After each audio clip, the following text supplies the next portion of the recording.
welcome to So You Think You're Awake, the show about life transformation through dream interpretation. I'm Michael Sheridan. On this show, through analysing your dreams, I reveal your potential and the obstacles you need to overcome. Haha, but not today. Today, I'm very happy to introduce Elizabeth Rose. Elizabeth is an author, a trance channel, an energy healer, and a hypnotist. That's not even the full list. She has another kind of scary skill that I will talk about later in the show. So you'll have to keep listening to find out what that is. Welcome to the show, Elizabeth. Thank you, Michael. Wonderful to be here. Well, frankly, I'm very surprised I've not had you on the show before, because I can nearly say that anybody who has worked with me in the last 5 years knows you. But I've wanted to interview you for some time to introduce you to the world. Yes, the world listens to my show. Actually, there are two types of people in the world: those who listen to my show and those who need to listen to my show. Write that down. But I also wanted to do an episode that shows how a person's life can so dramatically change based on having their dreams interpreted and change for the better. And in your case, it all started with one dream. So this is going to be, I suppose, biographical and so on. But you tell it so well. Can you set up the background? Like you were an institutional investment manager. What got you into dream interpretation? Okay, yes. I worked with pension funds and foundations and endowments and had a very serious corporate career. And one morning I was awakened by a booming voice.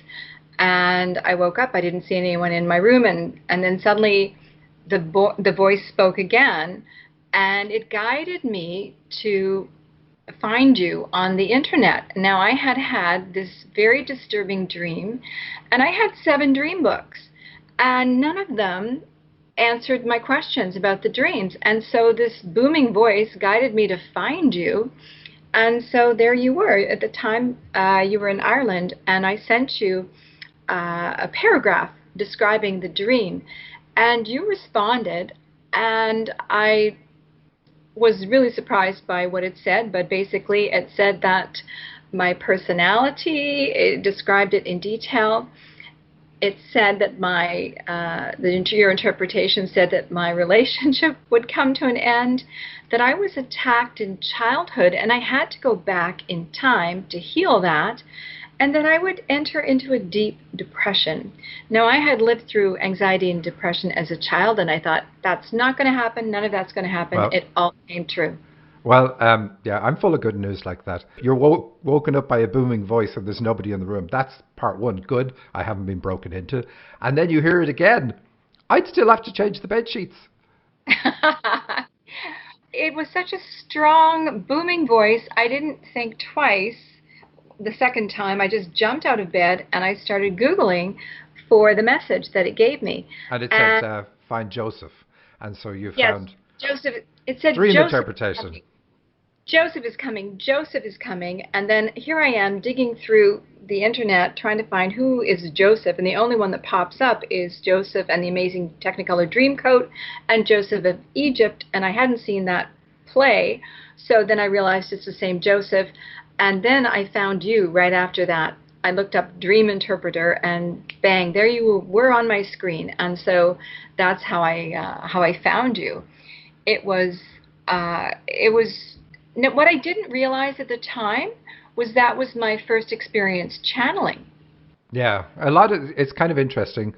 A lot of people who are channels that I tell are channels, I rarely say, and you're already channeling. There's no way you're a channel and you don't already channel. That just can't happen. It'd be like a human that doesn't breathe oxygen, But people don't realize it. It needs to be pointed out to them. Anyway, you know this as well as anybody because you're working with me on my current course where we're teaching people how to channel. But anyway, that's a different thing. So you got told these things about you, your personality, which you probably didn't really agree with. And then these things, this abuse that happened in childhood that you had no memory of. And that's very common for people. They have no memory of these things. And so they think it didn't happen. Well, a lot of people, they have an idea, okay, something could have happened because I have a feeling, but I don't have a memory about anything. But what happened from there? Well, I had no memory of it. And so, how do you go back in time? The only thing I could think of that might surface a hidden, a repressed memory was hypnosis. And so I Googled and I found a hypnotist in Toronto. I was living in Toronto at the time. And I signed up for a few sessions, but nothing really surfaced. It wasn't until years later that I became a hypnotist, and I was taking classes, one class after another, and finally I was taking the master's in clinical hypnosis, and then I was auditing the course, and a student guided me into trance. Now, she had asked me, what do you want to work on? And I said, well, I used to be quite anxious and depressed as a child, but of course that's all healed now. But if you want to work on something, you can work on that. Yeah, you tempted She the said, fates right there. she says to me, I'm in a very, very deep state of trance, and she says, now go to the origin of your anxiety. And wham, I was being attacked. I was 4 years old, and it was traumatic. It was a babysitter that, it was sexual assault by a babysitter. Right. Yeah. And so you can't leave us hanging there, because you said that immediately put you into depression, and you started researching. What was it? You went to a Starbucks. What would you be Yes. going to a Starbucks for? Well, we usually after a hypnosis class, you have an opportunity to debrief, but it was a Sunday night. It was the last class, the last practice session in that class, and it was basically, okay, everybody have a great weekend, or have a great night. I'll see you next week.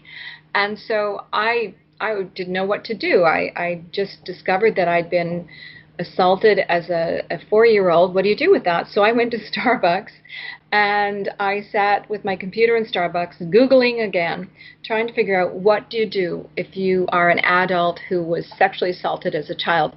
I didn't find anything. And I was walking home that night, and I was in Toronto, and I was walking along Bloor Street, and I turned right on Margaretta Street, and which is where I was living at the time, and I was about to cross. It was now 10 o'clock at night. It was dark, and this car came around the corner particularly fast, and the headlights illuminated the whole street. And in that moment, I wanted to jump in front of the car and die.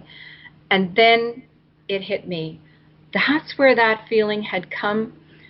My whole life I had felt this desire to kill myself, and I never understood, but it had come from that experience as a child, which had been in my subconscious mind for decades.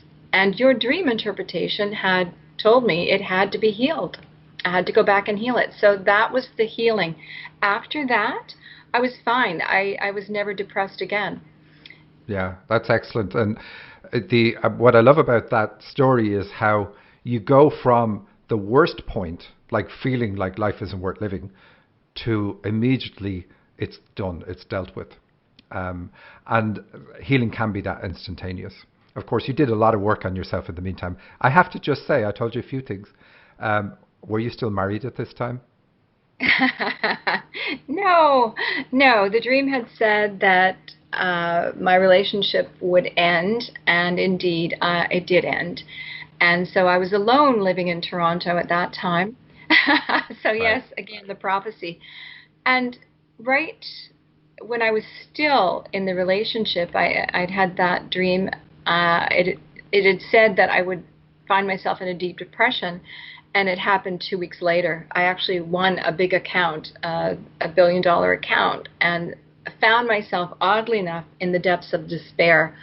And that was a warning sign, because my dear significant other wasn't able to suggest or provide any support. He just said, go find a psychiatrist or something. Just, I can't help you. So that's why you listened to the dream and you went after the hypnosis, because you got the depression within 2 weeks, and you had asked your partner at the time.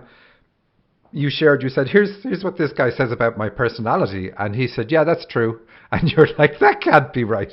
And so there was two things that hit home, and that's why you went on the search to say, okay, did something happen, and I need to find out what it is, and I need to find hypnosis. Now, little did you know at the time that you were going to become a hypnotist, and then learn how to teach hypnosis, get a master's in clinical hypnosis and teach it. So it's like they held the healing off till the last minute, because then you probably would have stopped.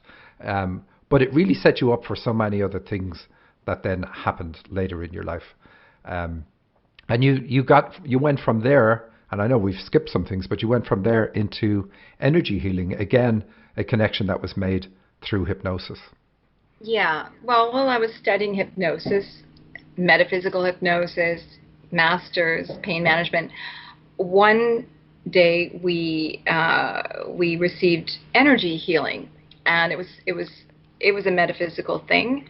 I received the energy during this class and was able to transmit it to someone else. And the demonstration was fascinating because the person who was demonstrated on had bite marks appear on her shoulder. And it was basically the laying on of hands that Jesus taught hundreds of years ago, thousands of years ago. And she had strangulation marks around her neck. So when I witnessed that, then I decided, okay, this is real. This is amazing. And so I started running with it. I started doing hands-on healing in the streets. I actually went to various churches, but they weren't interested. So instead I started healing the homeless in the streets, which was a phenomenal experience because bones were mended and migraines disappeared. So I was focused on that for about 2 years, but at the same time I was doing hypnosis combined with energy healing. Can I ask you, were you a Buddhist at the time? Yes, I was. So that's probably why you weren't allowed in the churches. They Googled you. Yeah, they took one look at me and said, no. Yeah, I studied Buddhism for 7 years, and I did a lot of the daily meditations. With Tibetan Buddhist meditation, you practice meditating, and it's like 111,000 meditations to get rid of a certain negative emotion. So I was doing prostrations. Okay, hang on. 111,000 meditations? Is Yes. that what you said? So, Yes. okay, so I know how that works. You start off on meditation 1, and by the time you get to probably about 60,000, you're dead. So the problem's gone. Yeah, that's a good trick. You didn't see through that. Automatically ascend. It's just like amazing. Yes. Because you've grown old. You've grown old in the meantime. So, I point out that you're a Buddhist because you mentioned the laying on of hands like Jesus did. So it wasn't that you grew up all Christian and religious. In fact, you didn't. And it was, but that becomes part of your life. How does that become part of your life? So you do the energy healing, you find out about it in this class, and true to your form, you go, well, I have money for rent that I can use for something else. I'll pay for courses, and I'll go and learn how to do energy healing. I paid tens of thousands of dollars for so many hypnosis, healing, astral traveling courses. I have taken so many classes. I have tons of certificates and certifications. Excellent. Well, then I have a class to sell you after we finish recording this show. Yeah, I'm a class. What do you call it? A junkie. Yeah, course junkie. So you learned how to do energy healing, and you were doing all this work on people, but then you started getting information for clients do you go into trance when you're working on clients in hypnosis? I mean, this is in the past, right? But do you go into trance as well, or is it just them in trance? Yeah. When you learn hypnosis, you're not going into trance. The client is going into a hypnotic state. So hypnosis is meditation with a purpose, and it's all trance, it's all meditation, and it's all hypnosis. So the client goes into trance, and the hypnotist stays out of trance. But all that changed for me when I went to this conference, a hypnosis conference, and I was talking. Well, I studied working in ultra deep hypnotic states. That was the class I was taking, and at lunchtime I had a 15-minute session with a deep trance channel. So this woman went into trance and told me that I was a very powerful trance channel, and I argued with her. I said, no, I'm just a hypnotist. She goes, no, you're right alongside some of the big names. And I said, nope, I'm just a hypnotist. And then I went back to my class in working in ultra deep states, and as I was practicing, it was on the last day, my head was turned all by itself, and I could see gold light. And then much later, I was with a friend that night, and I put her into trance. I basically facilitated this ultra deep hypnosis protocol while she was doing dishes, and so her arms were stuck out. She was standing on one foot. She said, "Am I deep in trance?" And I said, "Yes, you're very deep in trance."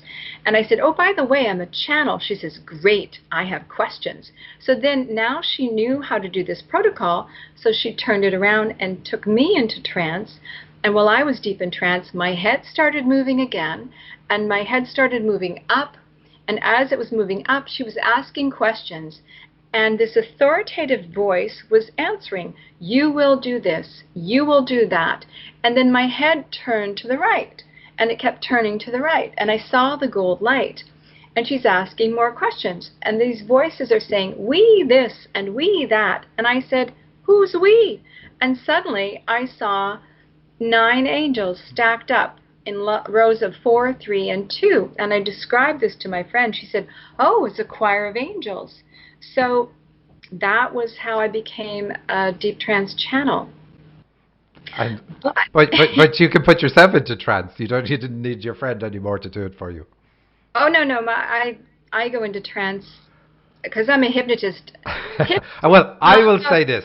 You can't answer this. I will say this. You say, "Hi, Elizabeth," and she goes, "Oh, hi, Mike. Oh, wait, I'm getting a message for you," and she switches into trance. That's how easily Elizabeth goes into trance. Yes. And that's because of all the work. One thing that you this really your life changed so much, and I had worked on some of your dreams at various different points. Your interest in dream interpretation stayed, and that's how we stayed in contact and so on over the years. And I got very interested in your channeling work when that started, and we were wondering where it was going to take you. But I think that's very interesting is I meet people and I say from their dreams, "You're a channel, or you're a healer, or you're a writer, or whatever it is," and they go, "Oh, I was told that years ago." And your dreams aren't going to change. They're still going to tell you this is your issue, or this is your gift, until you do something with it. And when you do something with it and work that gift, then they will say, "Now, here's also what you are," because you can add this to whatever it is. And I'd say one of the constants about you is your enthusiasm for anything in the spiritual field, which is also evidenced by how much money you spend on things, and people get the benefit of that. But you really pushed yourself, and so your dreams changed, and they kept matching what you were being told by other channels and so on, that greater gifts were coming. And they did. They always came, which was always pretty amazing to see that. And anyway, you became the trance channel, and these angels said, "We're going to take you on a journey. We're going to help you heal." Do you want to share that bit? Yeah. So after the conference, I got back home to my little cottage in New Brunswick, and all 39 angels appeared, and they said, "Elizabeth, you can only heal others to the level at which you yourself are healed. We're going to heal you so you can heal all." And then for the next 6 months, I was trance lady, like you said. I would get up in the morning. They told me what to eat, how to eat, what to do. They put me through, well, hours and hours and hours of yoga. No meat, no caffeine, no sugar, no alcohol.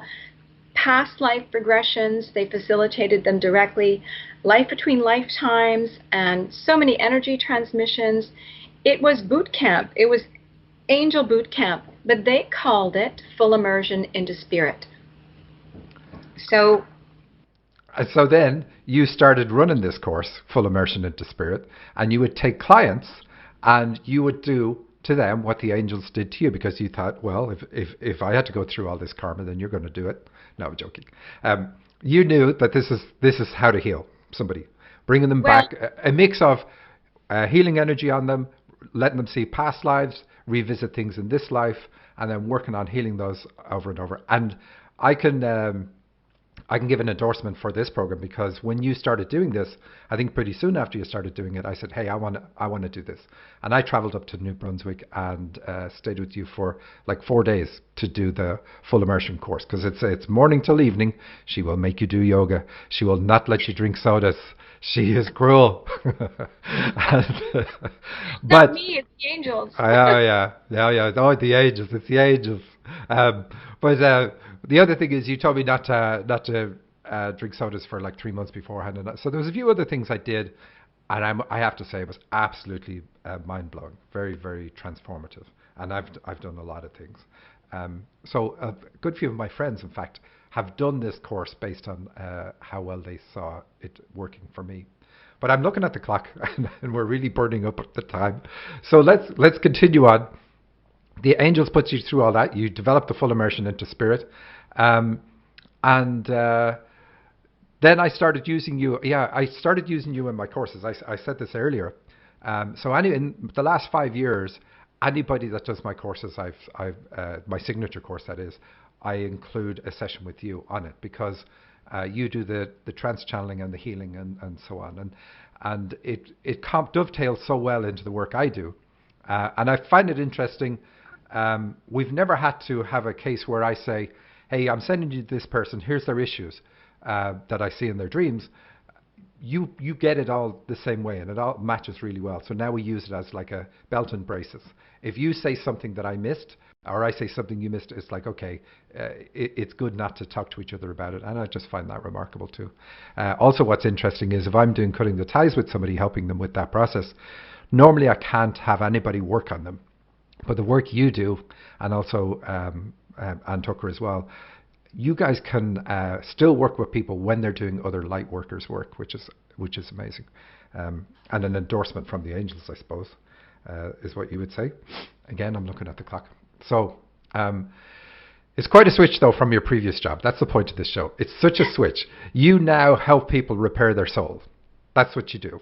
Whether it's one of your channeled readings, and you do channeled readings like 30, 60, and 90-minute readings, and you do this full immersion thing, which is a day long or several days long, as it was in my case.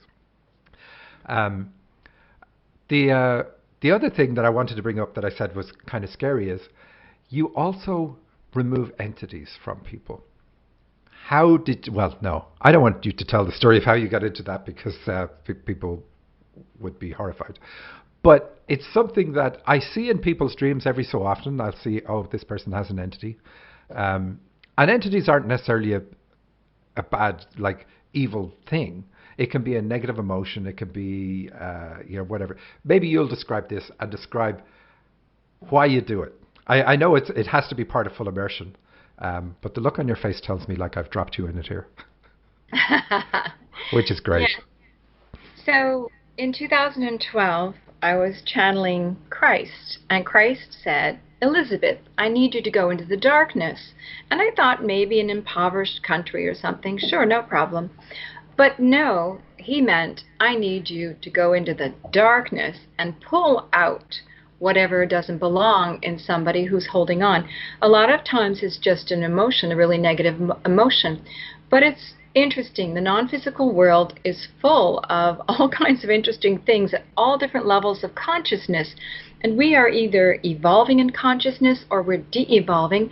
And sometimes some de-evolved entities are holding on to you. If you're really, really angry, then you might attract an angry spirit or even like a ghost. It just is drawing on your energy. So my job is, amongst many other things, to assist you in releasing anything that doesn't belong, whatever that is, whatever negative emotion or negative entity is attached to you. The angels come in and clear you. I'm channeling, and they're working to release you of anything. And so what I see with people's dreams is the entities generally come in a time of severe trauma, like abuse, for instance, since we mentioned that before. And they come in and say, "Hey, I can help you. Do I have your permission to help you?" And so they generally get invited in, and they hide. They don't want anybody to know they're there, but they need your energy to be low, so they keep you angry, they keep you ashamed, they keep you whatever it is that stops you raising your vibration because they can't feed on you if you do that. But so what's interesting and why I send people to you, and it's not that common, I have to say, it's not that common, but I send people to you because you also help them heal from the trauma, that the wound that gave them the ability to get in there in the first place. And they never come back. It just never happens. Once you pull them out, they're gone. That's it, gone for good. And I've seen people, their whole philosophy of life just change, transform to extremely positive once you do this for them. So it's quite stunning.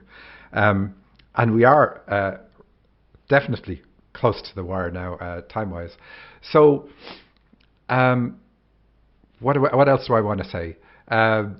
Bringing it back to dreams, you look at your dreams and you help other people with dreams. Yes, I always involve dreams. Dreams are a part of the conversation. I shouldn't say always, but a lot of people mention their dreams, and I'm thrilled to refer a lot of these dreams to you, Michael. And but I'll let them know how important the dreams are, and I'll listen to them, and I'll guide them on that front, and suggest that they talk to you. Dreams are so important, and they have become such a huge part of this work. It's like a diagnostic tool, so that's fantastic. I've always used it. Well, since I met you, I've used it as a diagnostic tool. The dream interpretation, the full immersion into spirit, all the trance channeling, the energy healing. What I've found is it's such deep work. It is healing of the soul. Even the personalities can change. So you can, if you're interested, you're putting on a special offer for people who are listening to the show, and you're giving 20% off your 90-minute channeled healing /reading. How do people get that? It's at therosecottage.ca or therosecottage.ca, and it's on the tab Channeled Readings, and it's the 90-minute session that has the 20% discount. And the coupon code to get that offer is DREAMER, DREAMER. Once you book the reading, anytime in the next 2 weeks, you'll get that discount once you apply that code. And the reading can be for 2 months away, but you have to book it in the next 2 weeks. I really appreciate you doing that. And there are so many things that we didn't cover. We didn't cover your book. Liz is an amazing person. I really encourage you to take up the offer of the 20% off on the 90-minute channeled reading. You will not regret it. Thanks for being on the show, Liz. Thank you, Michael. See you all next week.